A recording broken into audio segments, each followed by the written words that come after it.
Bem-vindos a este mergulho profundo. Hoje vamos desembrulhar o material que recebemos sobre Atrás do Espelho. É o próximo livro de Edmilson Pontes, esperado lá para o final de 2025. Exato. Temos a sinopse oficial e também algumas notas adicionais do próprio autor. Que, bem, insinuam que há muito mais do que o resumo inicial sugere. A nossa missão aqui é tentar perceber a verdadeira dimensão disto, usando só o que nos foi dado. Percebido. Vamos a isso. Ok, então, começando pela sinopse, apresenta-nos o Arnaldo, Certo. um adolescente, no Rio de Janeiro dos anos 60, trabalha na vidraçaria do pai e está apaixonado por uma rapariga, a Selene. Pronto, um cenário quase clássico, não é? Sim, parece o início de uma história de passagem à idade adulta, bastante normal até aí. Pois, mas rapidamente percebemos que há, bem, algo mais. O texto menciona um portal no quarto dele, uma criatura sombria, um homem mascarado. Ok, elementos claramente sobrenaturais a invadir o cotidiano. Exatamente. E ao mesmo tempo, um drama muito real. O Arnaldo vê Selena com o melhor amigo. Aham. Reage com violência e isso, claro, resulta em tragédia, consequências severas. Sim, menciona mesmo o internamento num sanatório.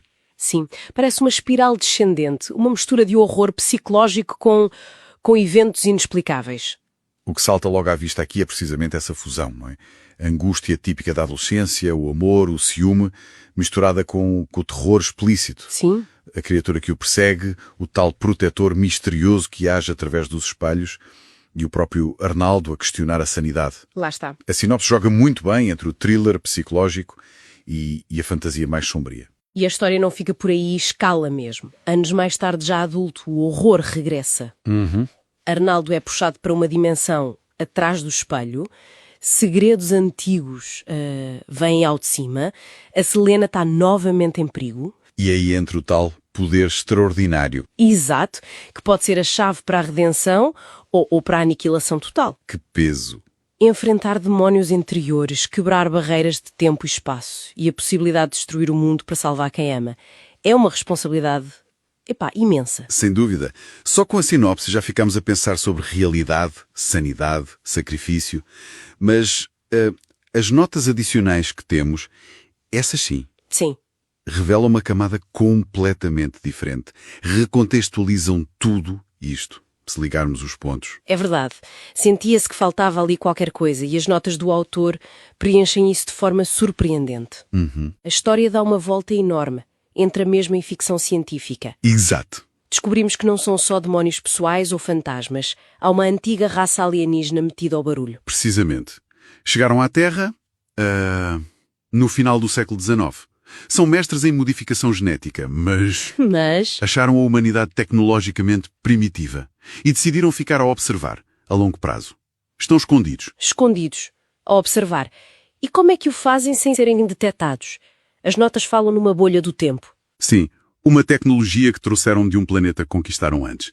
O material descreve-a como, uma forma de observar a Terra sem serem notados. Uma espécie de camuflagem avançada, talvez? Ou manipulação do tempo? Talvez. Auxiliada por inteligência artificial para análise de dados, tradução. Isto muda tudo sobre as experiências do Arnaldo, certo? Completamente. A criatura, o homem mascarado, podem não ser nada do que pareciam. Exato. Podem estar ligados a isto. Faz todo o sentido. E a ligação ao Arnaldo fica ainda mais intrincada com a revelação sobre outra entidade. Sim. Alguém que veio com esses alienígenas, mas que pertence à raça do último planeta que eles conquistaram. E que, ironicamente, é o criador da tecnologia da bolha do tempo. Sim. E este ser consegue viajar no tempo e existir nessa dimensão do espelho. O que levanta uma questão interessante, não é? O texto diz que este ser tenta não alterar a linha temporal. Observa discretamente, através de espelhos, superfícies refletoras. Sim. Mas então por que é que escolheu intervir? O material sugere que, apesar dessa cautela, decidiu agir, de forma muito seletiva.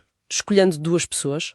Primeiro, um cabo ao lavo. E anos mais tarde, o neto dele, o Arnaldo. Exato. Talvez tenha percebido um perigo iminente por parte dos alienígenas observadores. Algo que justificasse essa intervenção tão pontual. Portanto, o drama pessoal do Arnaldo está, entrelaçado com uma guerra secreta, geracional, interestelar. Parece que sim. Ele não está só a ser assombrado, é um potencial peão ou talvez um jogador-chave num conflito kórmico. Escolhido por um viajante do tempo para lutar contra invasores escondidos. O homem mascarado ganha contornos de ser esta entidade protetora. Provavelmente. E a criatura sombria? Talvez tecnologia alienígena? Ou algo relacionado com a ameaça deles? Exatamente. E as lutas internas dele, a agressão, o sanatório, tudo pode ser reinterpretado. Como consequências? Diretas ou indiretas desta interferência toda. A missão do Arnaldo, descrita como salvar-se a si, à família e ao mundo, ganha uma escala, bem, épica. Deixa de ser só redenção pessoal? Passa a ser potencial salvação global. Então, resumindo este nosso mergulho, começámos com o que parecia ser uma história de terror psicológico, talvez sobrenatural, focada num jovem no Rio dos anos 60. Mas as camadas adicionais revelam uma saga de ficção científica complexa, escondida nas sombras, alienígenas, viagens no tempo, uma guerra secreta através de espelhos. E o notável é como os elementos centrais da história pessoal, os espelhos como portais, a luta do Arnaldo com a realidade, o amor pela Selena, parecem estar ligados a este conflito maior. Sim. O trauma pessoal torna-se um microcosmo de uma ameaça à escala mundial. Sem dúvida. Dá-nos uma perspectiva completamente diferente sobre a jornada do Arnaldo e aquele poder extraordinário que ele tem de dominar. Pois dá.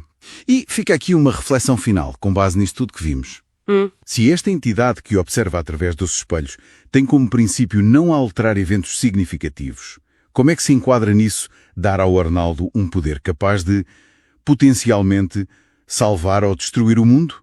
Boa pergunta. Que consequências imprevistas, que paradoxos podem surgir de uma intervenção tão potente, mesmo que as intenções sejam as melhores? Fica no ar.